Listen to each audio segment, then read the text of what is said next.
इनकी पंखों को काट दो। यही हम लोगों के साथ में बेईमान लोग कर रहे हैं। हमारी पंखा कहाँ कट रही है? स्कूलों में पंखा कट रही हैं और पूरा देश मालूम है और शर्म आ रही। तुम जिनके जिंदाबाद के नारे लगाते हैं लोगों के। अब एक गांव में घुसा है जिन्हें थोपड़ा पर अंडे टमाटर मारी है।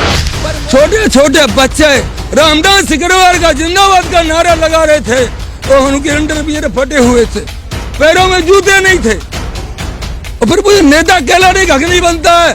अगर इन बच्चों के लिए मैं कुछ नहीं कर पाया तो मेरा विधायक बनने का शौक नहीं है। देश का भला, इस देश का भला, इस देश का भला मेरे शरीर से हो जाए तो मैं तोप का गोला बन के फटने के लिए तैयार हूँ। मैं भी नोटों की पोटली लेके आया था, मैं भी ऐसा आराम से जिंदगी जी सकता था, लेकिन इन गलियों में मैं पैदा हुआ, इन गलियों में मैं गिरता था, इन गलियों के लोगों ने मुझे उठाया। इस गलियों के लिए काम कौन करेगा?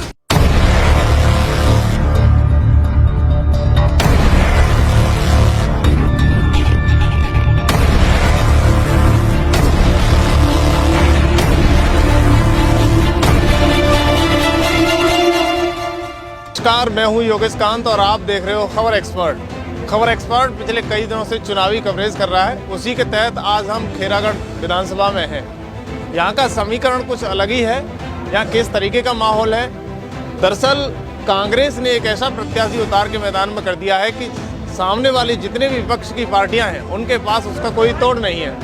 दरअसल जिस पार्टी ने कांग्रेस प्रत्याशी को उतारा है वो रामनाथ जी हैं और वो हमारे बीच हैं, जिलाध्यक्ष भी हैं और अन्य तमाम लोग भी यहीं पर बैठे हुए हैं। लेकिन इस चुनावी माहौल में मैं उनसे सीधे भी बात करूंगा कि वो क्या चाहते हैं, क्या होने वाला है, इस विधानसभा में क्या बदलाव दिख रहा है उन लोगों को।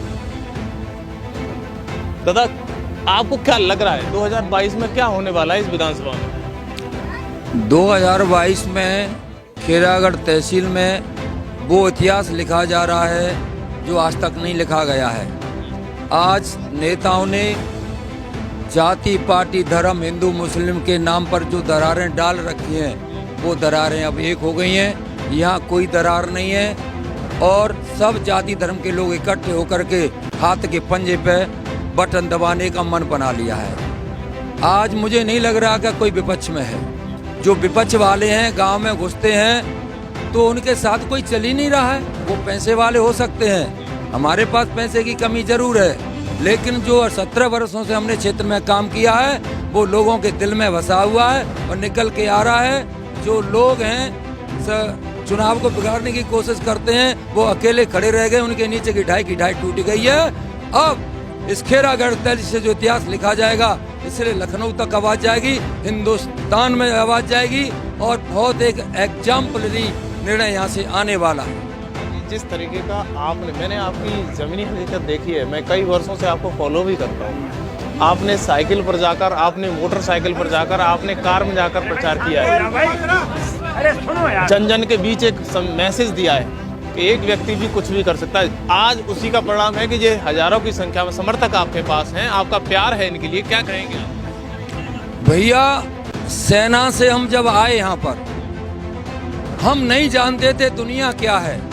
यहाँ हम आए, लोगों के काम को लेकर हम जाते थे तो ऑफिसों में हमें ऐसा लगता था कि अभी हम आजाद भारत के नागरिक नहीं हैं। मुट्ठी भर लोग इस देश की दौलत पे, इस देश की कानून पे कब्जा बना के जमा के बैठे हुए हैं। जब हमें एहसास हुआ कि अभी गुलामी के चंगुल से हम निकले नहीं हैं, हमने सोचा कि इकट्ठा होना चाहिए और ये काले अंग्रेज, मैं इनको काले अंग्रेज कहता हूँ, गोरे अंग्रेज तो भगा दिए, हमारे बीच में से काले अंग्रेज पैदा हो गए।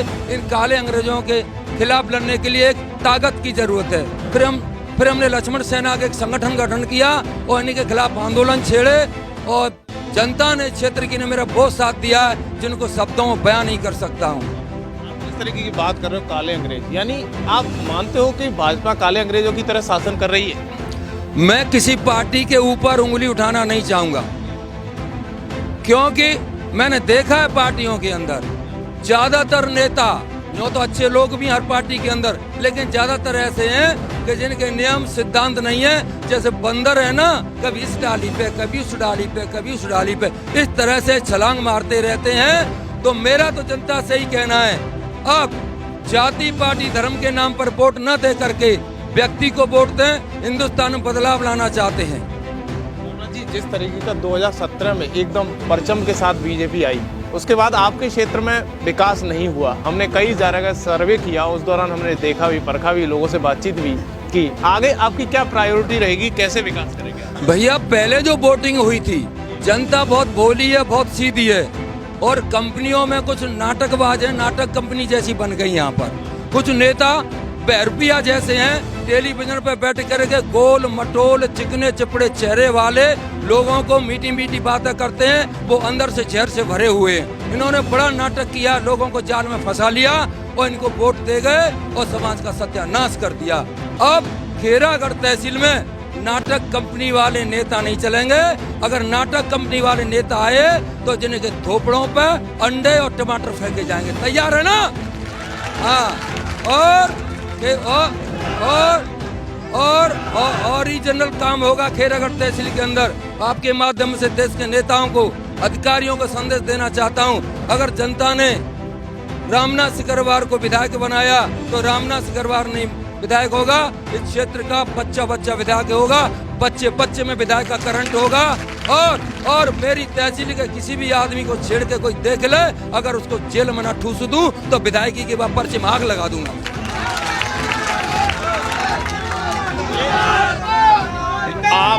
ये आपकी मेहनत और आपके वर्चस्व के सामने विपक्ष दिखाई नहीं दे रहा है, यानी भाजपा नहीं है, बसपा नहीं है। क्या लग रहा है, जनता का हुजूम और आज इनका प्यार आपको किस तरीके से इतना आकर्षित कर रहा है? भैया, मैं सेना से आया था तो मैंने ये भी सोचा उस दिन कि मेरे साथ के लोग, कई लोग खत्म हो गए, शहीद हो गए, उनकी डेड बॉडी नहीं मिली, केवल चिट्ठी आई घर पे उनकी। कई लोगों की डेड बॉडी घर पे आई। जिस दिन मैं रिटायरमेंट होके आया, मैंने सोचा कि न तो मेरी चिट्ठी आई न डेड बॉडी आई। मैं सेना से जिंदा आ गया हूँ। वहाँ जो हमारे दुश्मनी हमारे देश से करते हैं विदेश के लोग, उनसे लड़ते थे। अब हमारे बीच में जो नकली लोग हैं, जहरीले लोग हैं, उनसे हम लड़ेंगे। और one day this body will merge into ashes and soil when and where we don't know। एक दिन शरीर मिट्टी और राख में परिवर्तित होगा, कब और कहाँ ये हम नहीं जानते। अगर ये शरीर मरेगा ही तो फिर क्यों नहीं इस देश और समाज की रक्षा करते करते यहाँ पर अपनी सीमाओं के अंदर शहीद हो जाऊं। और जब मैं घर से निकलता हूँ मेरे भाइयों, मैं नहीं सोचता हूँ कि मेरी शाम जेल में होगी या मरघट में होगी। और ये निश्चित मान लीजिएगा, मैं कोई नाटक नहीं जो बाहर निकलता है, मेरे दिल की आवाज है। जिनको हम नेता मानते हैं, ये जहरी लोगों ने हम लोगों का शोषण किया, अत्याचार किया और हम लोगों को किसी लायक नहीं छोड़ा। अब छोटे छोटे बच्चों को स्कूल में अत्याचार हो रहा है, उनके ऊपर एजुकेशन नहीं दी जा रही है। छोटे एक 10-15 साल के बच्चे ने क्या अपराध किया जिसकी सजा स्कूल में दी जा रही है। आज सरकारी स्कूल मजदूर बनाने की फैक्ट्री बन गए हैं। मेरा सबसे पहला कार्य होगा, एजुकेशन स्टैंडर्ड की होगी और बच्चों के लिए नौकरी के सेंटर बनेंगे पूरी तहसील के अंदर। बाकी सड़क पड़ने की वो चिंता है तो गड्ढन में निकल जाएंगे। और हिम्मत है जिला बेसिस शिक्षा अधिकारी की, तो शिक्षा खराब करके देखना। चैलेंज कर रहा हूँ शिक्षा अधिकारी को अपने माध्यम से। रामनाथ जी, जिस तरीके का आप शिक्षा पर काम करना चाहते हो, स्वास्थ्य पर काम करना चाहते हो, वास्तविकता में शिक्षा का स्टैंडर्ड गिरा है या बढ़ा है? क्योंकि विपक्ष कहता है शिक्षा बहुत अच्छी है, जगह जगह कंप्यूटराइज सिस्टम कर दिया है सरकार ने। आपको लगता है कि ऐसा किया है? सुन लो भैया, कहानी का है। ये कोई तानाशाह था तो किसी मंत्री ने कहा कि भैया इस बड़ी अच्छी योजना बनानी चाहिए जिससे लोगों का विकास हो। उस तानाशाह ने क्या कहा, तुम्हें जानकारी नहीं है कि जनता कैसी है। बोला एक मुर्गा लाओ, मुर्गा मंगाया गया। बोला सी पंखे काट दो, काट दी, नीचे पटक दिया। बोला दाना डाल दो इसको, दाना चुग लिया, थोड़ी देर बाद उसको पानी पिला दिया। ये नेता जिनको आप नेता कहते, नेता नहीं है ये लोग। इन्होंने हमारी पंखें काटी जा रही हैं स्कूल के अंदर, फिर मुर्गा उड़ नहीं सकता। केवल दाना डालो, पानी डालो, जिंदा रहना चाहिए, इनकी पंखों को काट दो। यही हम लोगों के साथ में बेईमान लोग कर रहे हैं। हमारी पंखें कहाँ कट रही है?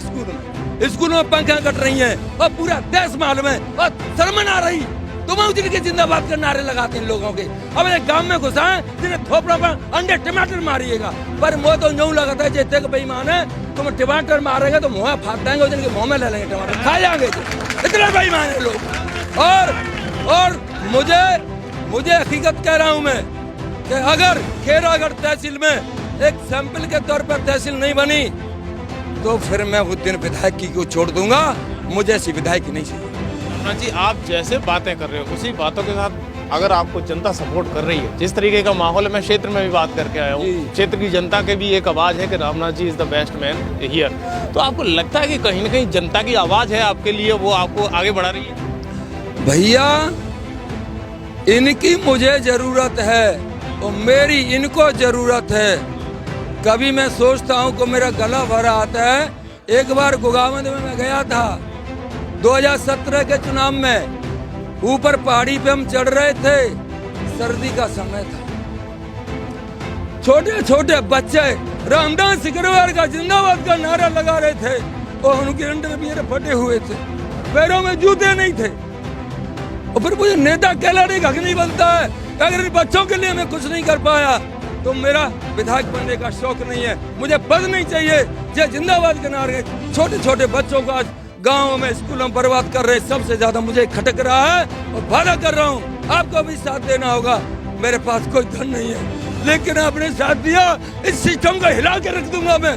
और मुझे मरने की चिंता नहीं, जीने की चिंता नहीं, मेरे को दर्द नहीं देखा जा रहा। लोग कह रहे रामना पद लेना चाहता है, अरे आग लगाता हूँ ऐसे पद के अंदर। खेरागढ़ तहसील को मुझे संभालना है और कोई मेरा किसी से झगड़ा नहीं, किसी पार्टी से झगड़ा नहीं, किसी धर्म से झगड़ा नहीं है, लेकिन जिंदाबाद के नारे लगवाने का हक मुझे तब बनेगा जिनके मैं अधिकार दिला दूंगा। मैं दिल से बात करता हूँ, दिमाग मेरे पास कम है क्योंकि मिलिट्री में दिमाग ज्यादा नहीं होता। लोग कहते हैं मिलिट्री वाले तो पागल होते हैं, मैं भी पागल हो गया हूँ, खेरागढ़ तहसील जनता भी पागल हो गई है। और कुछ नेता हैं दलाल टाइप के, मैं फोन करतू रामनाथ मैं आ रहा हूँ, तो आइडियोलॉजी ना मिलती, ऐसी तैसी मारूते आइडियोलॉजी मिलती कहते भैया जब मोदी ना मिल रही, सांझ का काम मैं कर रहा हूँ, आइडियोलॉजी ना मिलती, फिलहाल तो मिल रही है। दूसरी पार्टी के लोग है, ये पैसा वाले हैं, करोड़पति हैं, ये अरबपति हैं और ये पैसा बांट रहे हैं। और जिन नेता है ना दलाल टाइप के, जो नोट अलग मेरे के संग बज रहे हैं। पर भैया तुम मन चले जाइयो तेरे के संग, तुम मन चले जाइयो तेरे के संग। और इस देश का भला, इस देश का भला, इस देश का भला मेरे शरीर से हो जाए तो मैं तोप का गोला बन के फटने के लिए तैयार हूँ। मैं भी नोटों की पोटरी लेके आया था, मैं भी ऐसा आराम से जिंदगी जी सकता था, लेकिन इन गलियों में मैं पैदा हुआ, इन गलियों में मैं गिरता था, इन गलियों के लोगों ने मुझे उठाया। इन गलियों के लिए काम कौन करेगा? घर जाके मेरे देखना कैसी जिंदगी जी रहा हूँ। मुझ पर करोड़ों के आरोप लगते हैं, अरबों के आरोप लगते हैं और मैं अपने धर्म की सौगंध खा के कहता हूँ मैं 1 रुपया नहीं कमाया जिंदगी, 1 रुपया नहीं कमाया। भैया आप बहुत ही भावविभोर हो रहे हैं, लेकिन मेरा सवाल अब आपसे पर्टिकुलर ये है, आप फाइट किससे मानते हो इस विधानसभा में आपकी? भैया काउदे फाइट ना आती, हाँ तो ना फाइट लायक ये दलाल आ गए हैं, ये सब बाहर के हैं, ये बाहर के आ गए हैं। खेरागढ़ तहसील में कुना तो ओ बाकी जिन्हें शून्य कहते हैं, शून्य जब बाहर के भजाते ना कि खेरागढ़ में चलो, खेरागढ़ में चलो, भग जाओ जी, मुद्दे घुसने दो लोगों को। खेरागढ़ घर की पंचायत तुम्हारी चाहते आ जाते हो, आने दो इसको।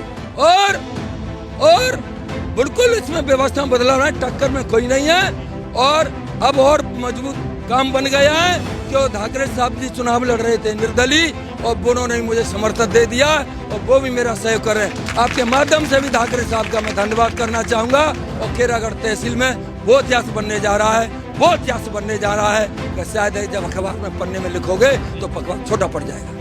बहुत बहुत धन्यवाद रामनाथ जी, जिस तरीके का बेबाकी के साथ आपने राय दी। खबर एक्सपर्ट इसी तरीके से ज़मीनी हकीकत दिखाता रहेगा, क्योंकि नेता तो बहुत होते हैं लेकिन उन पर खरे उतरना रामनाथ जी की बातों से लगता है कि आने वाले कल में वो खेरागढ़ विधानसभा को इस तरह का माहौल देंगे कि आने वाला वक्त उनके लिए एक एग्जाम्पल बनेगा, लोग उनका स्वागत करेंगे। आप देखते रहिए खबर एक्सपर्ट की विशेष कवरेज खेरागढ़ से। धन्यवाद।